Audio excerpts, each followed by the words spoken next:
welcome to the session. We're getting pretty far through the. Sorry, just one other thing. If anybody wants to ask questions, reminder there's a slide to use Slido.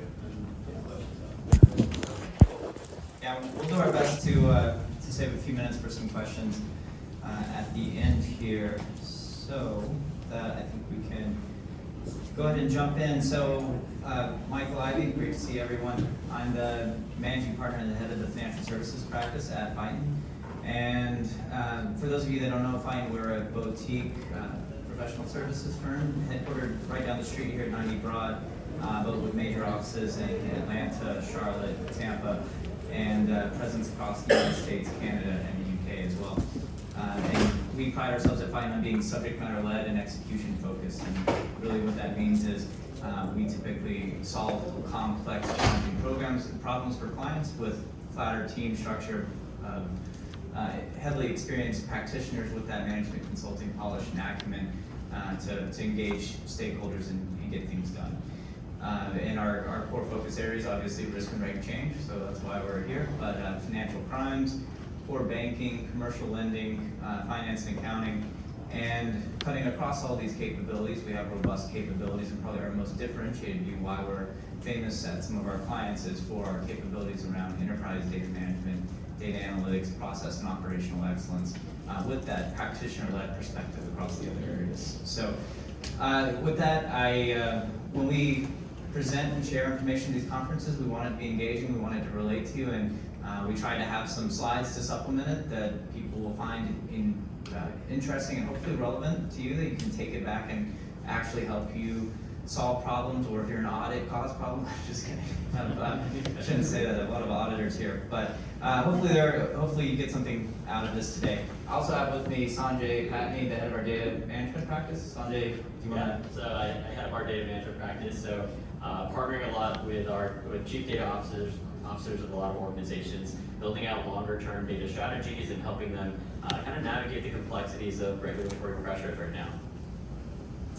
Thank you, Sanjay. And our conversation today is going to be very conversational, and like I said, we'll hopefully get to engage you later on. And very quickly, just on my background, I started out my career in broker-dealer operations before I was even 18, and then became a trader as soon as I could. And then after a few years, when the 2008 financial crisis really started to hit, I had the opportunity to move into consulting, into risk management consulting. Initially credit risk, and then market risk, and then liquidity risk, and then operational risk, and kept following that route down the rabbit hole. I moved to New York 11 years ago. I became a credit officer at a bank, and stuck my nose in every other risk department's business, to the point where the CRO made me the head of enterprise risk. We created this enterprise risk management function to break up the silos of risk and to drive integrated reporting across all the risk stripes at the enterprise level. Had a lot of fun doing that, so went back to management consulting so I could go do it at a lot of places, and that's what I've been doing for the last 9 or so years. So that's just a little bit about me. I found to be an enterprise risk manager, I had to get the data right, and around the same time I was standing up that function, this beautiful thing called BCBS 239 came out, Principles for Effective Risk Data Aggregation Risk Reporting. And so as I'm sitting there going through policies and procedures and trying to envision how I'm going to do this, I came across the initial consultation paper, and it was just perfect, and I was like, this is exactly what we need to be doing as well. And so that's been one of my obsessions ever since, and it's just incredible to see how operations, the business, and risk and the data are all so interconnected, and you have to have that partnership and that handshake. So with that, we're going to be speaking today on, again, data controls and certification. We were racking our brains about what to talk about for this conference, and we felt that this was something that had something for everyone, regardless of what your function was. So we'll jump in. No need to necessarily go through an agenda here, but it'd be great, Sanjay, if you could kind of set the stage with overview of the macro data proliferation. Sure, absolutely. So by quick show of hands, how many of you own an iPhone? How many have a smartphone? Okay, so great, we established we're not in the Stone Age. How many of you use that smartphone to access some sort of social media platform, be it Facebook, Instagram, Twitter? Okay, perfect. So if you answered yes to either of these questions, you are direct contributors to the digital age of data explosion that we're currently living in today. In fact, every swipe, every text, every double click, every function that you're doing on those apps, you're contributing to the world's ecosystem of data. So you've probably heard the concept of data proliferation or data explosion, but what does that truly mean? So why don't I show you? Let's put it into some context. So if we think about the smallest unit of digital information, it's called the byte. Think about this as, in layman terms, as essentially a letter in the alphabet. Once we move past that, you get to this concept of a kilobyte. A kilobyte is essentially 1,024 bytes. And you can think about this as essentially like a 2-page essay worth of data, maybe something you wrote in college. Moving past the kilobyte, you get into this concept of a megabyte. A megabyte is 1,024 kilobytes, and you can think about this in the same sort of context as essentially an entire book worth of data. But then we move into this concept of gigabytes. And you've all probably heard the concept of a gigabyte, but this is 1,024 megabytes, and you can think about this as an entire library full of about 1,600 books worth of data.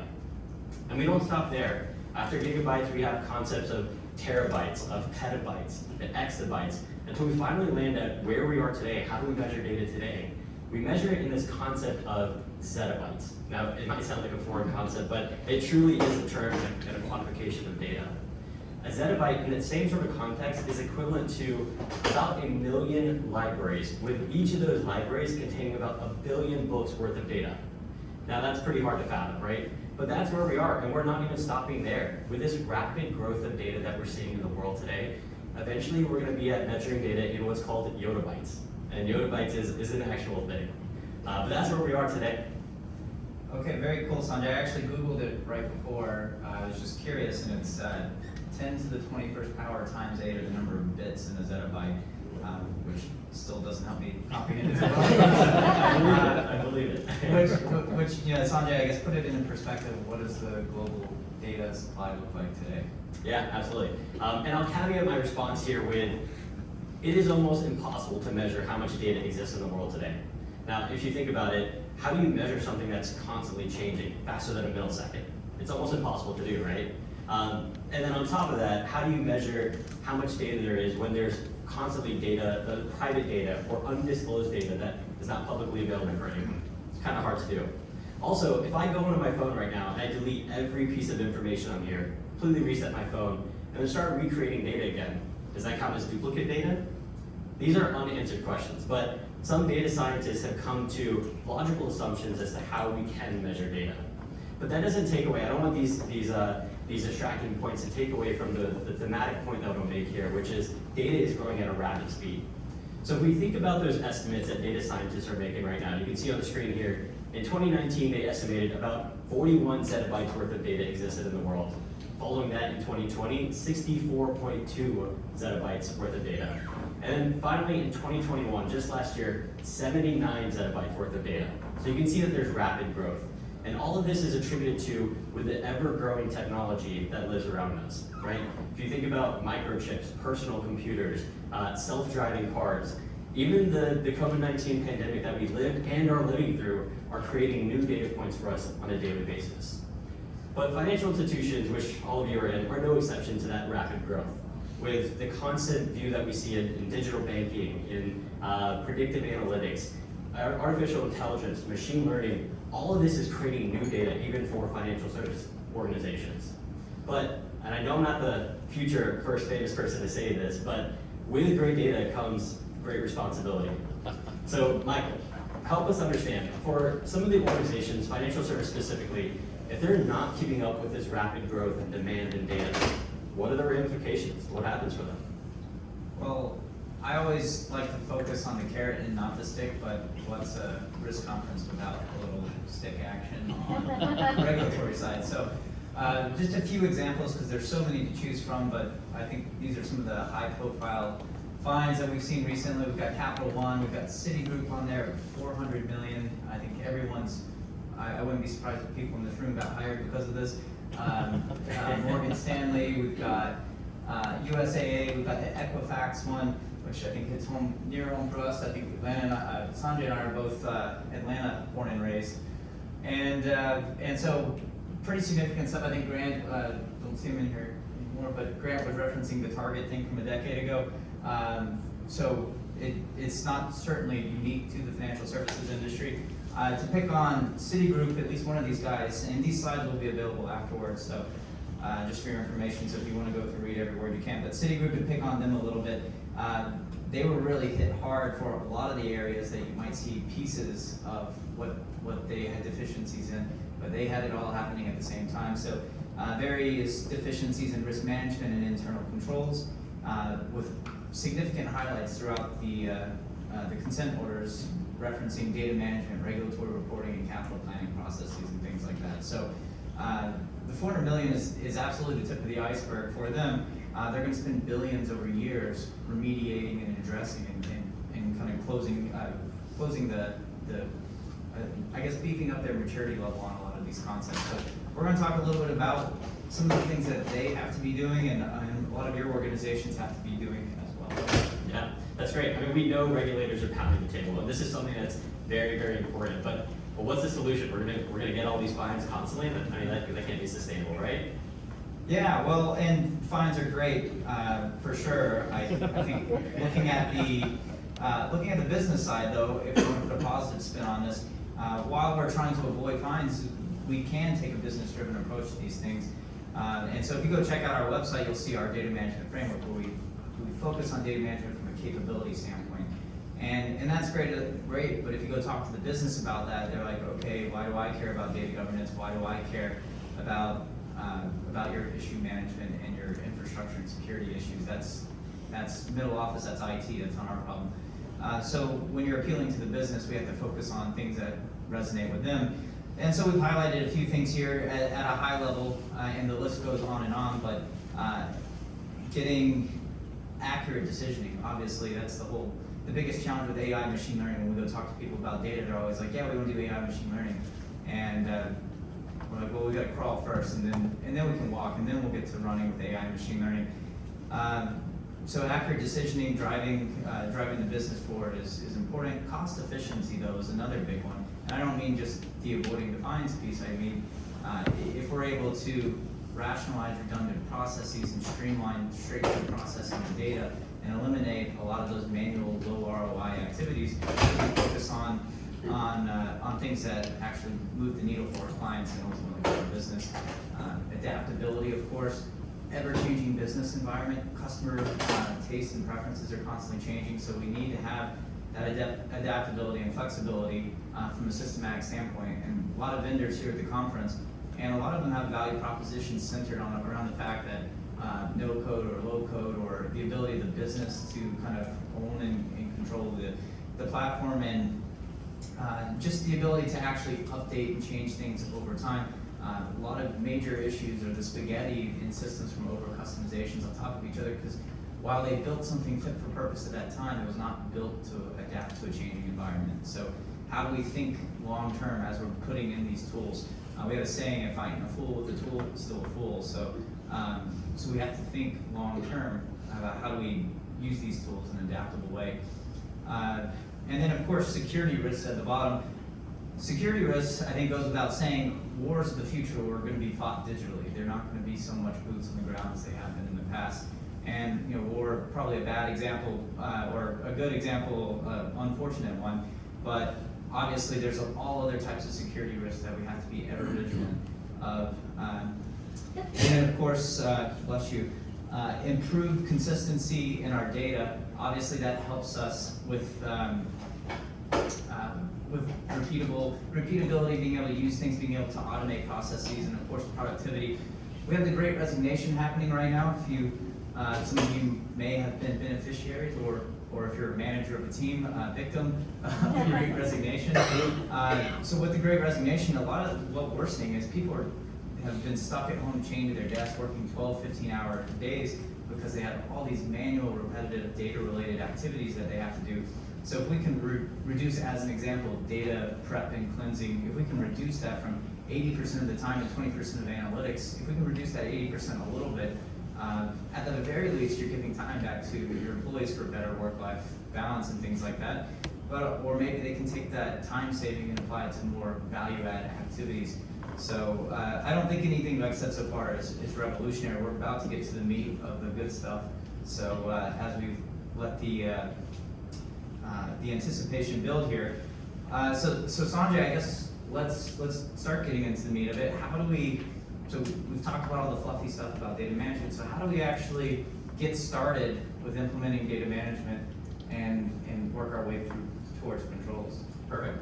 Yeah, so the heart of any data management program is focused on this concept of critical data elements. If you have a mature data office, you may have heard the term CDEs, critical data elements, key data elements across your business, across your organization. Now what this essentially is exactly what it sounds like. It is the critical data elements, it's the critical inputs that drive key business processes for your organization, be it risk reporting, finance reporting, or key inputs into decision models that ultimately are very impactful when it comes to like board level reporting or management reporting. So how do you actually identify, who actually identifies your critical data elements? Typically what we've seen, and this has now become an industry standard, is that critical data elements are driven from a consumer lens, a consumer perspective. Many of you folks sit in more of a risk function, and so you have the closest visibility. You sit downstream in your data lifecycle, so you have the closest visibility into these processes. What goes into your risk reports, what goes into your finance reports, or what goes into your liquidity coverage ratio, your exposure at default calculations. You have the closest visibility to it, so you're in the best position to identify what data should be governed, what data should be controlled and scrutinized at a higher level of priority than other critical data elements. So how do you actually identify them? Truth be told, there's not an exact science to identifying critical data elements for your organization. In fact, we think about it more of a creative art as opposed to a science. But there's some fundamental things that you can ask yourself to identify what is critical for your organization. Be it things like, does that data contain PII or sensitive information? Grant covered that a little bit with data privacy. That is an important question to ask to identify critical data elements. Of course, like I mentioned, whatever feeds into your risk calculations, those are appropriate candidates to be identified as critical data elements. Also, what drives your critical processes, right? If there are key functions and key processes within your organization, those should be decomposed down to the elements that, again, should be governed and scrutinized from a data quality perspective. So that's how we identify critical data elements. But we don't stop there. If we flip over to the next slide, what we have is this concept of a critical data element prioritization and ranking methodology. The reason we do this is because not all critical data elements are treated equally, right? There are some critical data elements that, truth be told, hold a higher level of priority than others. And so by introducing what's now almost become an industry standard, is this ranking methodology. We do it for two reasons. One, to create that prioritization between critical data elements, to know which ones should be held to a higher level of scrutiny than others, but also to drive data quality business rule thresholds for your organization. So if I could direct your attention on the left-hand side of the screen, right, the ranking methodology, you can see it's ranked 0 to 3 for your critical data elements. What we typically see is that a critical data element of a rank 0 is essentially a zero tolerance CDE, which basically means you can see the pass rate is 100%.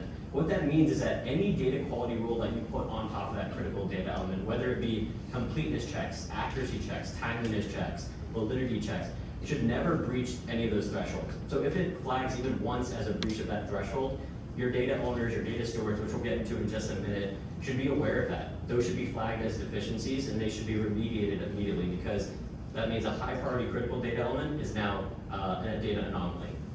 But then when you get down to a rank 1 level CDE, you have a little bit more leeway, right? So maybe it doesn't need to pass 100% of the time, but it still needs to be held to a certain level of standard. And so this ranking and prioritization methodology helps you do that. And you can see on the right-hand side the data quality scorecard, right? Regulators love to see data quality scorecards, right? If you can produce one of these, you're golden in the eyes of regulators, right? But building this threshold and this ranking methodology will help you produce a data quality scorecard that will ultimately help drive value for your business. Okay, so we talked about identifying critical data elements, prioritizing them, and then profiling them. So how does this all fit into certification? How do we roll it all up? Good question, Michael. So what we think about is this concept of accountability, right? So it's one thing to create data quality and to profile your data, but someone in your organization needs to take accountability for that data, put their name behind it and say, yes, I own this data. I can put my stamp of approval behind it because I know that it's of strong integrity. But how do you do that? I think of this concept of data owners and data stewards really as warriors going into battle, right? And all those warriors need to be armed. And how do you arm them? How do you give them the confidence to say, yes, I can put my name behind that? With how much regulatory scrutiny and pressure we have in today's world, no one wants to put their name behind anything, right? It's a CYA type of organization. But truth be told, we need to arm them. And the way to do that is through essentially 5 key capabilities that we at Pattni really, really harp on for a lot of organizations. The first is to define and govern your critical data elements.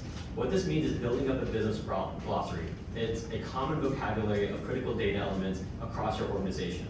When we talk about something like date of birth should mean date of birth should mean date of birth, regardless of what area of the business you talk to, right? So building up a business glossary helps you do that. By capturing certain metadata for your CDEs, it creates a central repository for your data. It also identifies strategic sources of the data. It should never be ambiguous as to where you should source data from. You should know the authoritative data source for any one of your critical data elements, right? And building a business glossary helps do that. It's also a repository for you to create that ownership and stewardship accountability, right? So putting people's names behind data is all done through a business glossary. Now, Grant covered this a little bit in his presentation, but traceability and lineage, this is also very important.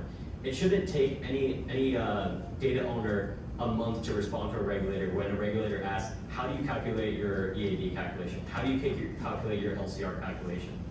And the reason they shouldn't have to do that is because having a robust traceability and lineage program and documentation helps you get to that, right? Knowing where data starts in your organization's ecosystem to ultimately land on a report, and knowing all of the steps that it takes in between that process, right? What manual touch points are there, and what automated steps it takes throughout the life cycle. That's very important. Then we talk about profiling. So we talked about this on the last slide, which is more around building up a data quality scorecard. So understanding the health and hygiene of your data is very important, and that's all done through data quality profiling. Probably the most important piece, and going back to the notable fines and sanctions that Michael covered, a lot of them stem from this concept of having control weaknesses, a lack of governance around your controls. And so controls and data quality issues is very important. So understanding what business and IT controls are in place to govern the integrity around your critical data elements is absolutely crucial. But also knowing what known data quality issues also exist on those critical data elements. If those data quality issues exist, they should be bubbled up. People should have visibility into them, and they should go through a formal process of remediation and funding so that we know if there are limitations, what are the limitations that those data quality consumers definitely cannot use that data for. And then the last piece of this, which is alert and monitoring. So this is creating early warning mechanisms. A lot of folks use Tableau to do this, but creating an early warning mechanism to flag and notify data owners where there are anomalies of the data. That's what this ultimately gets to. But in conclusion, all of these steps need to be formally sought through in order to create a certification process, which typically happens about annually, or a recertification process biannually, essentially. This is what we ultimately want to get to for data owners. So Michael, we talked about controls, and this being a very, very important piece of the certification process. Help us understand how you can build a control-effective framework for an organization. That sounds way too hard. I think we should hire you to do that. No, I'll try. Control effectiveness, it's one of those things that's difficult to turn into something that's not so qualitative. So we have to put some type of framework in place around it. And so to kind of set 2 key concepts within a control effectiveness framework, I'll start off with the accuracy, the second one here. So the whole idea around accuracy is ensuring that the control is aligned with the purpose of the control, of the objective of the control. And we do this through 2 key ways: testing, right? So design and operational effectiveness tests, and DET and OET. And so that's probably the more obvious way to go about ensuring the control is accurate. But there's also the aspect of control completeness. So if you have a subpar set of controls, or you're missing controls, then they may pass your test, but you don't have the complete set of controls in place. So those are the 2 kind of things that are critical. There's more to it, so this is a simplified view, but there's more to it, but these are the 2 most important things: having accuracy and your controls passing the bar, and then having the completeness of the set of controls for that critical, for, some organizations call it key data, key business elements, things like that. I like to think of it just impactful data, anything that impacts decisions, impacts the business, and things like that. So I'm not going to go through all this in great detail, but if we look at what does an effective control look like, basically strong controls exist, but that means that the appropriate controls are in place for the identified critical data. So control is complete. And then individual key controls are effectively designed and are operating in line with the control objectives, so the controls are accurate. So if we can test and evidence that we meet those criteria, then we have an effective control. And then I'm not going to go through it from there, but you can imagine as you have deficiencies in your completeness and your accuracy of your controls, then you're going to have a less than effective category in your scorecard. And so a good example that Sanjay put together for this was loan purpose code. And so for loan purpose code, you can identify business and IT controls that are tied to it. So you can say, okay, are these complete controls? We think they are. And are these controls accurate? So do they pass the operational effectiveness testing? So a business control example was 6I's control checks and supervisor approval for manually input data. And then system IT control example being application pick list, so basically a validation list, so you can't leave a null value or you can't manually enter something that's not a correct value for that field. So just one quick example of that. Yeah, that's great. These are very good examples of controls, but it's one thing to have controls in place, but how do you maintain them over time? I think one of the big struggles that we see with a lot of organizations is that they have controls in place and they're performing in practice, but they're not documented or they're not maintained. And so how do you solve for some of that? Well, I'm a consultant, so I love frameworks, and so a control effectiveness framework is a great way to start conceptualizing that in your organization and beginning to drive the adoption of it. So I'm not going to go through all these, like we said, you'll get the slides. Just to highlight a couple things though, I'll read through them at a high level. We have data verification, we have logic optimization, documentation management, we have performance assessment, and we have metrics implementation and monitoring.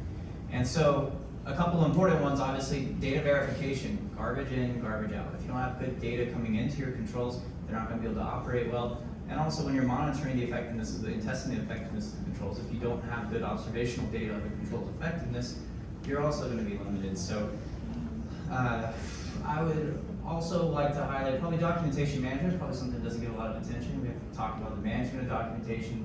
Digitization is quite hot right now, but a lot of those earlier business value principles that we spoke about are kind of centered on this piece of it, because if we standardize our document management aspects from a control perspective, we can reduce a lot of inconsistencies and a lot of the work that has to happen to map things through, back and forth, and also you eliminate some of that key man risk if that person is sick or wins the lottery and doesn't show up. The business can keep running. So, and then of course Sanjay kind of ended his talking about the metrics and monitoring piece. That's an incredibly critical piece of this that I think we can all imagine. We find that when we measure things, they just happen to improve over time, regardless of what our proactive steps are to actually drive the improvement. So it's important in business and in nature that we measure and monitor things that are important or could cause issues. So I think with that, we can pivot to the Q&A if anyone has any questions. And while you all think of really great questions to ask us here, I think we've got the slide. I think is Henry, or I don't know if you're managing that, but we have a quick quote. Ted Freeman said, "Data is useful, but high quality, well understood, and auditable data is priceless." So it seems like a pretty true statement to me. So great. Okay. Sanjay, on the scorecard that you showed earlier, I saw scoring for data integrity and data accuracy. What's the difference between those two? Yeah, Michael. Well, so data accuracy is there's certain thresholds. So for example, if you have like notional values within your organization, it's they shouldn't reach a certain amount, right? When you think about data integrity, these are more classifications. How would you actually, Michael? You have a good perspective of this from a data quality standpoint. Throwing me the hard question. So yeah, accuracy is the precision of your data, and then the integrity is going to cover a lot of the completeness and timeliness components that validity checks, things that, where you could actually test the format of data, right? So social security numbers should be a certain length, it should be a certain number of characters or digits, that sort of thing, right? So that's where we get into more of the data integrity, things that we can write with SQL scripts to test for. Right, so I'm glad that your last slide ended with the word audit. I like the point of my function. A part of it is already answered, like that integrity includes not only completeness, but also timeliness. I have one more question because some of the regulatory requirements under document is to have real-time reports in 40 and then at the end of the day 45. And if you look at the industry-wide metric, completeness and accuracy, when we get the data feedback from TTCC or the repository custodian, timeliness is one area which significantly matters. And just because of the real-time requirements of reporting trades and pricing, really for the discovery purposes. Do you have any insight into timeliness? Yeah, I think a huge challenge that organizations face is with availability of data, right? So when you're dependent on, let's say, manual processes where people are moving data around manually through this concept of EUCs, end user computing tools. These are Excel files that sit on people's machines. If they're moved from automated solutions to manual solutions or vice versa, you're dependent on a lot of those capabilities and functions to be perfect before data is available for people.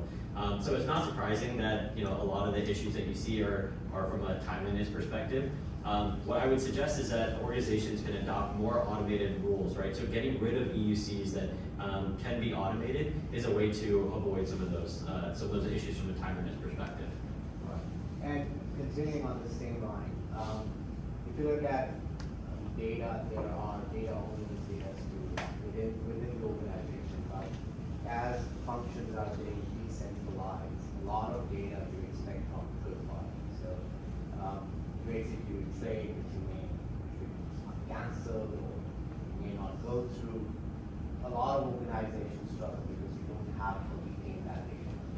With the swap execution facility or the exchange, how to make sure that that data is within the purview of organization and they own, because a lot of trades to be done spoofing there require external data, market-driven data. Yeah, that's a great question. So to begin with, trying to get, I mentioned this earlier, to try to get people to own data is one thing, right? Especially with data that is within their purview. But when then you get into this concept of reference data, I mean, everyone throws their hands up and says, I don't own this data. I get this from Bloomberg. I get this from, third-party vendors or other software. People are very quick to say, I don't own this data, but someone needs to own it, right? And so typically what we're starting to see is the development of reference data teams where people that are directly interfacing with third-party software vendors or, they're directly engaging with Bloomberg, they manage those relationships. Those reference data teams can take accountability of that data, right? So they know as soon as that data comes in, and so they should be ultimately responsible for it. And you're hired, but just to add to that quickly, I mentioned I'm a fanboy for PCBS 239, so obviously first part of it is governance and infrastructure. The second part, though, I like to call it Act A, accuracy, completeness, timeliness, and adaptability. And so you asked about the timeliness feature, and I think most of financial services are heavily focused on the accuracy, completeness part, because for starters, if you don't get those two right, how can you even start to worry about timeliness and the adaptability of your data? But great points you made, and I appreciate you raising them. And not because that I wanted to ask the question, but Because you're an auditor. there is a regulatory requirement to submit trade information within 15 minutes. Right. So definitely timestamping and auditability are those important, critical. But at the same time, you can sing and dance to make sure that the data is accurate and complete, but if you're not submitting on a timely basis, auditors know you expect market to function, which is highly dependent on pricing stuff. Completely true. I saw another hand. Yeah. How do you see the critical data element prioritization fitting into like security classifications of data that also drive treatment? Yeah, maybe so.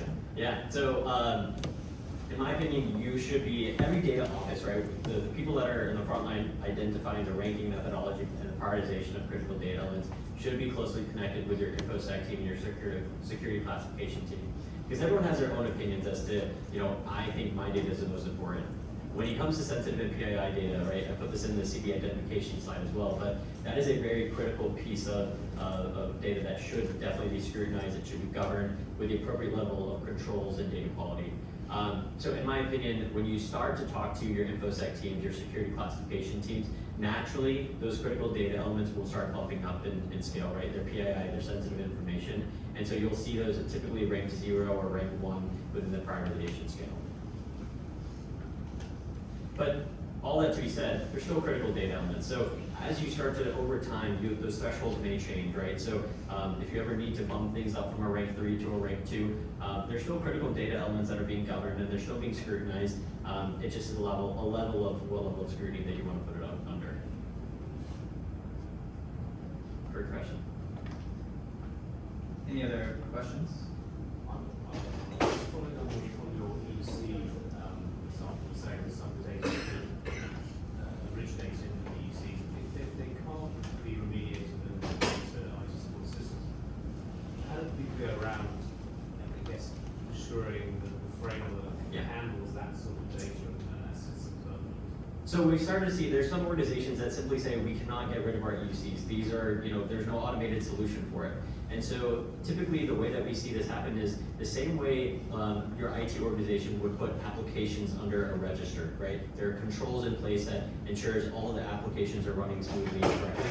They would also put EUCs under that same sort of governance model, right? So fine, you're running an EUC, you're running an Excel file off your laptop, but it needs to be registered with the appropriate level of controls and governance around that EUC that it's used for.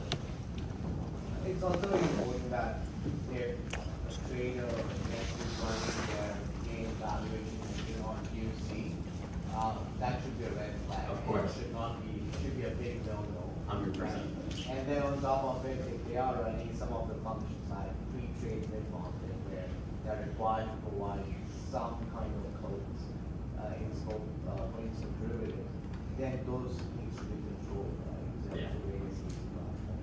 And with how much governance there is around data and how much scrutiny there is around data, naturally people are starting to understand that it's not okay to have Excel files on my computer that run critical processes for the entire bank, right? So naturally people are coming to that understanding, but it is still sometimes a challenge because people are very married to their data that's on their desktops. Right. 10 years ago, I was auditing a treasury function, and I asked the trader that how you are converting residential mortgages optionality for funding into the state of wholesale banking for the optionality or swap optionality. And he's showing me all that on the spreadsheet, and I say, okay, where is the server? And he moved around and said, down here. So, that was frightening. a It's great frightening. lesson. And it continued for a long time until somebody took that and brought them under IT. Hence why BCBS 239 is so important. Great questions. Anything else? Hi, I'm Avinash from Scotiabank. I was wondering if you can give your thoughts on standardization of controls and interpretation of BCBS 239 by different banks. What I mean by that is I have seen implementation at US banks which is very different from implementation at a European bank or a Canadian bank. And one example would be critical data elements. One bank would have potentially 200 critical data elements in a market risk function versus another bank that might have only 10 or 15. You want to take a data domain approach? Yeah, so why don't I start with the CDE approach, right? So critical data elements, like I mentioned, are going to look and feel different from organization to organization. And that's natural because products and services differ from organization to organization. Typically, you don't want to solve for the entire world. It's impossible to do that, right? Your data office will be completely inundated and overloaded with trying to manage at least the critical data elements that have been agreed upon. So my suggestion is you start with again, a consumer-led approach where you're decomposing your critical reports. You have to have more of an agile process where you have a starting point, right? So you're looking at your critical reports, you're decomposing those to your critical data elements, and naturally, when you go through your prioritization, you'll come up with what is critical and what's not critical. So, do I agree with 10 or 15 critical data elements? Probably not. Do I agree with 500 critical data elements? Probably not. But there should be a happy medium in the middle. And it's about bringing your consumers and your producers together. One of the biggest challenges that I've faced is that when I have folks on the risk side that are identifying critical data elements, we take it up to data producers and they say, well, this is not critical for me, right? I generate this data, but it's not critical for any of the function outside of me just generating that data. What they fail to realize is that those are used for very impactful reports downstream of them. And so the concept of bringing a rationalized list of critical data elements together that's reasonable happens when you're marrying up your consumers and your producers together. In 10 seconds, because I know we're a minute over. Yeah. Just to add to that, we can take it offline too, but inevitably we do have a process for downgrading a critical data element that we don't think is a critical data element anymore. I mentioned impactful data earlier, and we talked about decomposing from critical reports, but increasingly we're pushing folks to kind of take a business-led approach and starting with critical business processing, identifying data that's consumed in or produced by those critical business processes. But we're getting to the heart of your question. By adding that other dimension, we're getting more and more CDEs, and if we have this robust certification process, we're talking about an army of people continuously managing this stuff year-round. And after a while, there's not a lot of appetite, because if we're doing such a good job, then there's going to be no data issues, and they're like, why are we spending so much money on data if our data is so good? And so, anyway, so ultimately, if you're familiar with the data domain model, so we can move away from the individual critical data elements themselves and look at data by their domains, we can start to kind of rationalize that universe and kind of handle larger swaths of data in a blanket approach, and then take a more individualized approach, a little more surgically where needed. But anyway, going over too much, so great question though. Quick yes or no. Do you guys happen to have anything published that the audience can read on the subject? Oh, we have a white paper that summarizes a lot of this on our desk. If you visit us at our booth upstairs, and we post stuff on our website and LinkedIn all the time. So, Michael, Sanjay, thank you very much.